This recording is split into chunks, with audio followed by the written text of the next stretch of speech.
नमस्कार जैन दोस्तों, स्वागत है आप सभी का आपके अपने YouTube चैनल अभय टॉक पर। मैं हूं आप सभी के साथ अभय यादव।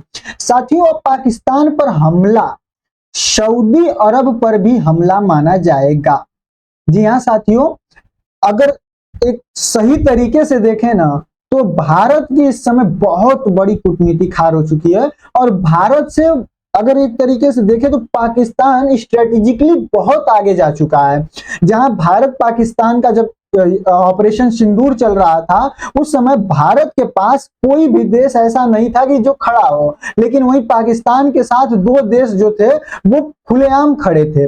तुर्की हो गया, चाइना हो गया, ये खुलेआम खड़े थे इसके साथ। लेकिन भारत के पास एक भी ऐसा देश नहीं था जो कि ये कहे कि हम आपके साथ खड़े हैं। भारत जिस तरीके से दूसरों के साथ व्यवहार कर रहा है, जिस तरीके से किसी के साथ खड़ा नहीं होता है और कहता है कि हम पीस की बात करते हैं, हम जो है कि यहाँ पर ये शांति चाहते हैं और दोनों पक्षों में जो है कि शांति हो, इस तरीके से बात करते हैं। उसी तरीके से पूरी दुनिया के देशों ने भारत को भी कहा कि हम चाहते हैं कि आप दोनों लोग बैठकर बात करें, और यहाँ पर कोई भी भारत के साथ खड़ा नहीं रहा। और पाकिस्तान इसी चीज का डंका पूरी दुनिया में बजाया कि मेरे साथ कम से कम दो देश खड़े थे, वहीं भारत के साथ एक भी देश नहीं खड़े थे। इस पर भारत का तर्क यह था कि हमारे ऑपरेशन का एक भी देश ने विरोध नहीं किया, जबकि पाकिस्तान का तर्क यह था कि भारत के साथ कोई खड़ा नहीं रहा। तो इस तरीके से दोनों देशों ने अपने अपना बचाव किया और यहाँ पर दिखाया। लेकिन अगर हम भारतीय होने के नाते देखें तो एक तरीके से ये कूटनीतिक जीत तो वास्तव में दिखती है पाकिस्तान की कि अब जो है वो सऊदी अरब के साथ, खैर आपको पहले हम ये बता देते हैं कि ये जो सऊदी अरब है, ये जो प्रिंस है, ये इनके साथ जो इनकी बायलेटरल मतलब ये जो इनका डील हुआ है, ये भारत के वजह से या फिर भारत और पाकिस्तान के युद्ध के वजह से नहीं हुआ है। इसका दूसरा पर्सपेक्टिव है, वो मैं आपको आगे डिस्कस करूंगा कि किस वजह से हुआ है। तो अभी फिलहाल चलिए स्टार्ट करते हैं वीडियो को। और अगर आप चैनल पर नए हैं तो साथियों प्लीज चैनल को सब्सक्राइब करिए, क्योंकि आप में से 97% ऐसे मेरे साथी हैं जिस चैनल को बिना सब्सक्राइब किए हुए वीडियो देखते हैं, लाइक करते हैं, कमेंट करते हैं, लेकिन चले जाते हैं। तो प्लीज आपका थोड़ा सा जो समय लगता है, 1 सेकंड से भी कम का समय लगता है सब्सक्राइब करने में, वो हमें घंटों भर की मेहनत का मोटिवेशन देकर चला जाता है। तो चलिए स्टार्ट करते हैं वीडियो को। आप यहाँ पर देखिए हर जगह जो है कि अल जजीरा द्वारा इसको यहाँ पर कवर किया गया, जिसमें लिखा है कि Saudi Arab sign mutual defence pact with nuclear arm Pakistan, यानी कि न्यूक्लियर आर्म जो पूरा खेला है ना वो इसी चीज का है। इसको इज्जत इतनी क्यों दी जा रही है पाकिस्तान को, उसका जो मेन रीजन है वो न्यूक्लियर बम है। आगे आपको सारी चीजें विस्तार से बताएंगे। पहले आप देखिए ये जो पूरा मिडिल ईस्ट है, यहाँ से मेडिटेरियन सी से लेकर के यहाँ इंडिया तक, इसमें ये जो सऊदी अरब है, ये सऊदी अरब जितने भी इस्लामिक कंट्रीज हैं उसमें सबसे ज्यादा बेहतरीन है, मतलब पैसे के मामले में सबसे अमीर माना जाता है।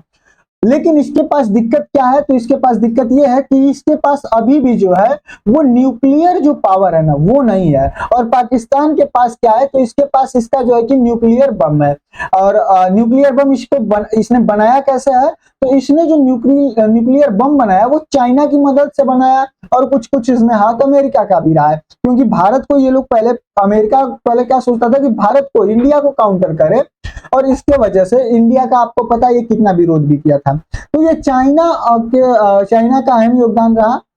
तो यहाँ पर मेन दिक्कत ये निकल कर है कि इसके न्यूक्लियर से सऊदी को क्या फायदा, क्योंकि सऊदी को तो अमेरिका संरक्षित करता है, सऊदी और अमेरिका एक साथ काम करते हैं। तो देखिए यहाँ पर जो सबसे बड़ा दिक्कत है ना वो इस छोटे से देश, ये जो पिट्टू सा दिख रहा है ना इजराइल, ये सबको परेशान करके रखा हुआ है। ये जितने मिडिल ईस्ट के देश हैं सारे देशों को मात्र 6 दिन के अंदर ये हराया था।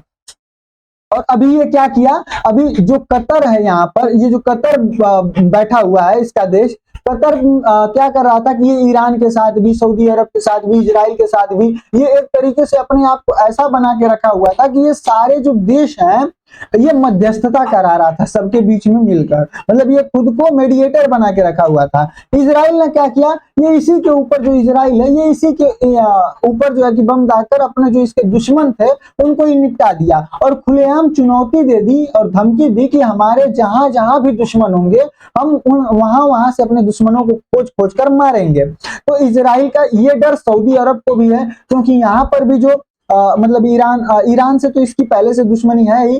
तो इसका जो है कि मतलब इन लोगों से, इजराइल से इसको सबसे ज्यादा खौफ है कि अगर इजराइल किसी दिन सनका तो ये यहाँ पर भी कुछ इस तरीके का कर देगा, तो ये इसके लिए दिक्कत होगी। और अमेरिका क्या किया कि जब यहाँ पर कतर पर हमला हुआ तो अमेरिका इजराइल का ही साथ दे दिया, न कि कतर का दिया, क्योंकि कतर भी इसको करीबन, सऊदी अरब भी देखिए अमेरिका को 600 बिलियन डॉलर के आसपास का इन्वेस्टमेंट देने के लिए कहा। कतर ने अच्छा एरोप्लेन वगैरह दिया जब डोनाल्ड ट्रंप यहाँ पर गए थे। तो इजराइल का साथ दिया यहाँ पर अमेरिका ने, और कतर और सऊदी अरब इन लोगों को इसने साइड कर दिया। तो इसके वजह से ये जो इस्लामिक कंट्रीज हैं इनको समझ में आया कि हमको क्या है कि कुछ ऐसा करना है कि हम लोग सेफ हो सके, क्योंकि कहीं इजराइल सनकेगा इन लोग को फिर से बढ़िया से धो के चल देगा। तो इसके लिए इनको चाहिए था। अच्छा देखिए, एक चीज, इजराइल छोटा सा है लेकिन इसके पास क्या है, तो इसके पास न्यूक्लियर जो पावर है वो है, तो इसके वजह से ये सब डरे रहते हैं। दूसरा चीज, इन सारे देशों के पास न्यूक्लियर पावर नहीं है, और जो पाकिस्तान है इसके पास न्यूक्लियर पावर है। तो इसी ने कहा कि सभी इस्लामिक कंट्री जो है एक नाटो के जैसा, जैसे नाटो है अमेरिका का, कि उस पर जिस तरीके से हमला होगा किसी भी नाटो कंट्रीज के पास, तो वो माना जाएगा कि पूरे नाटो के ऊपर हमला हुआ, तो वो सारे लोग मिलकर उस पर हमला करेंगे। उसी तरीके से ये जो ये इस्लामिक कंट्रीज हैं ये सारे सोच रहे हैं मिलकर पाकिस्तान के प्रस्ताव पर ही कि हम लोग अपना एक अलग देश मतलब संगठन बनाते हैं, और जिसमें जिस तरीके से यहाँ पर मतलब किसी भी देश पर हमला होगा तो माना जाएगा कि सारे पर हमला होगा। देखिए, पाकिस्तान के पास पैसा नहीं है, सऊदी के पास पैसा है। सऊदी के पास न्यूक्लियर बम नहीं है और पाकिस्तान के पास न्यूक्लियर बम है। इस चीज को सऊदी अच्छे तरीके से देख लिया। इसने क्या किया कि पाकिस्तान को कहा कि एक काम करो भैया, तुम आओ, तनिषा तुम इसको इज्जत वगैरह दी पूरा बढ़िया से। यहाँ पर आई थिंक मैं इमेज लेके आया तो था, बट है नहीं, ठीक है कोई बात नहीं। इसको बहुत अच्छे तरीके से इज्जत वगैरह दी, ग्रैंड वेलकम किया, जिस तरीके से प्रधानमंत्री मोदी गए थे या फिर डोनाल्ड ट्रंप वहां पर गए थे, तो उन लोगों को फाइटर जेट के साथ भेजकर यहाँ पर स्वागत वगैरह किया था। तो उस तरीके का काम यहाँ पर ये पाकिस्तान को भी इज्जत दिया, और उसके बदले में यहाँ पर ये ट्रीटी साइन करा लिया। अब इस ट्रीटी में है क्या, तो देखिए 17 सितंबर 2025 को पाकिस्तान और सऊदी अरब के रियाद में एक रणनीतिक पारस्परिक रक्षा समझौते पर यहाँ पर हस्ताक्षर किया गया, और इस समझौते में कहा गया कि किसी भी देश के विरुद्ध किसी भी आक्रमण को दोनों के विरुद्ध आक्रमण माना जाएगा। अब ये भारत के लिए स्ट्रेटेजिकली बहुत ही बड़ी हार है, क्योंकि अब भारत का भी रसिया के अमेरिका, माफ करिएगा, सऊदी के साथ बहुत अच्छा रिश्ता है। तो और बहुत ज्यादा यहाँ पर जो प्रिंस हैं यहाँ के, जो मोहम्मद बिन सलमान, इनका जो है कि बहुत ज्यादा मोदी जी के साथ भी संबंध रहा, और ये लोग क्या करते हैं मतलब बहुत ज्यादा अपने आप को डील वगैरह किए हैं, जहां पर इन्वेस्टमेंट वगैरह की भी बात बहुत ज्यादा की है। और भारत जो है यहाँ से बहुत ज्यादा तेल भी खरीदता है। दूसरे नंबर पर अगर देखें तो रशिया के बाद भारत जो है सबसे ज्यादा अगर तेल कहीं से परचेज करता है क्रूड ऑयल, तो वो सऊदी अरब है। तो इसलिए यह भी बहुत जरूरी है। अब सोचिए अगर ये डील पहले हुई होती तो भारत जो ऑपरेशन सिंदूर किया था पाकिस्तान के खिलाफ, तो उसका खुलकर विरोध करने वाला एक और देश पैदा हो जाता, वो था सऊदी अरब। अब भारत इन फ्यूचर जो भी काम करेगा उसका खुलकर विरोध करने के लिए सऊदी अरब यहाँ पर आ जाएगा। क्यों? क्योंकि वो कहेगा कि हमारा यहाँ पर क्या कहते हैं ट्रीटी साइन हुआ है, जो कि रणनीतिक यहाँ पर माना जाता है कि हम दोनों के बीच में किसी भी देश पर कोई देश हमला करेगा तो वो दोनों देशों पर माना जाएगा, तो वो भी यहाँ पर निकल कर आ जाएगा। साथियों, यह निमंत्रण जो मोहम्मद बिन सलमान है उनके द्वारा ही दिया गया था शहबाज शरीफ को, और ये वहां पर गए और इस तरीके का यहाँ पर हस्तक्षेप किए। अब साथियों बात करते हैं कि समझौते की मुख्य विशेषताएं क्या है। तो देखिए, इसका पारस्परिक रक्षा खंड, यदि किसी देश पर आक्रमण होता है तो दोनों देश संयुक्त रूप से जवाब देने के लिए प्रतिबद्ध हैं। सहयोग का अगर सहयोग के दायरा, जैसे कि रिपोर्ट में बताया गया है कि यहाँ पर इनहेंस्ड मिलिट्री कॉर्पोरेशन, मतलब कि जो मिलिट्री के बीच में इन लोगों के वो होगा, ज्वाइंट डिटरनेंस अगेंस्ट एक्सटर्नल थ्रेट्स, जो बाहरी मतलब थ्रेट्स वगैरह उन दोनों के बीच वो ज्वाइंट यहाँ पर डिटरेंस होगा। वहीं इंटेलिजेंस की शेयरिंग करेंगे, ज्वाइंट मिलिट्री ट्रेनिंग वगैरह करेंगे, जो पॉसिबल लॉजिस्टिक होगा, एक्सेस एग्रीमेंट्स होगा। मतलब कि जैसे अगर सऊदी अरब चाहे तो वो पाकिस्तान के जो बंदरगाह हैं उनका उपयोग कर सकता है। तो इस तरीके की चीजें यहाँ पर होंगी।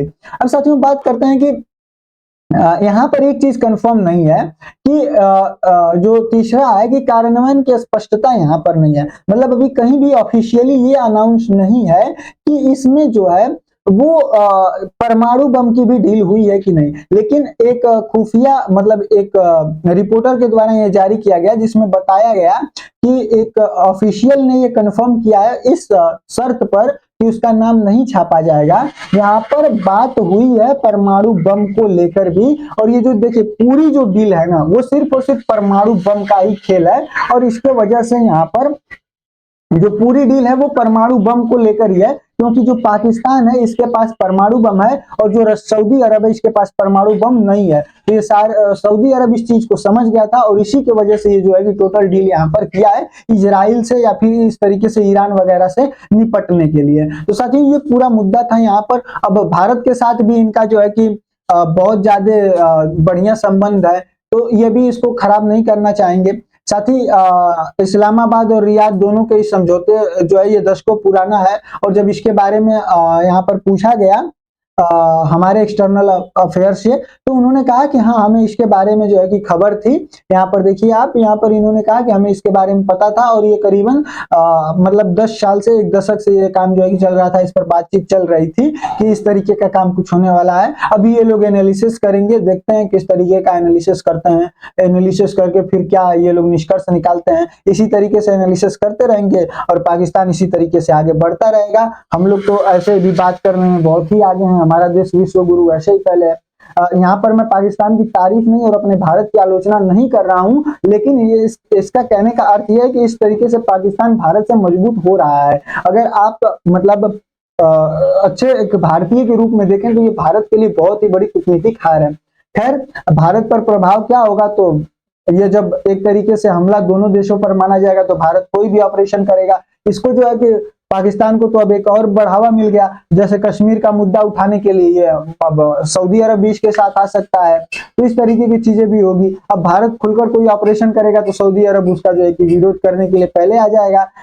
टर्की और चाइना पहले से थे ही, तो इस तरीके की चीजें थी। वहीं भारत और सऊदी के बीच में भी जो है कि बहुत अच्छी डील है। 18% जो भारत का crude oil export Bharat import करता है वो सारा 18% लगभग जो है कि 18% से ज्यादा वो सऊदी से करता है। रशिया के बाद सऊदी सबसे बड़ा है। तो जो रशिया है वो सोचेगा कि दोनों को जो है कि काउंटर करके चलें, लेकिन यहाँ पर काउंटर होने की कोई भी संभावना नहीं है। देखते हैं भारत अपना क्या इस यहाँ पर मूव करता है। संभवतः भारत भी कुछ ना कुछ इसका जो है कि अगर इस तरीके से देख रहा था, एक्सटर्नल अफेयर्स द्वारा ये कहा गया कि हम लोग इस पर नजर बनाए हुए थे, तो कुछ ना कुछ इसका विकल्प दिखा ही होगा। बाकी देखते हैं क्या आता है। आप लोगों की अपनी क्या राय है उसको कमेंट सेक्शन में जरूर बताइएगा। बाकी वीडियो में लास्ट तक बने रहने के लिए आप सभी का बहुत बहुत धन्यवाद। चैनल पर नया तो सब्सक्राइब करिए और भी दोस्तों के साथ शेयर करिए। बाकी हम मिलेंगे अगले वीडियो में किसी और टॉपिक के साथ, तब तक के लिए जय हिंद जय भारत।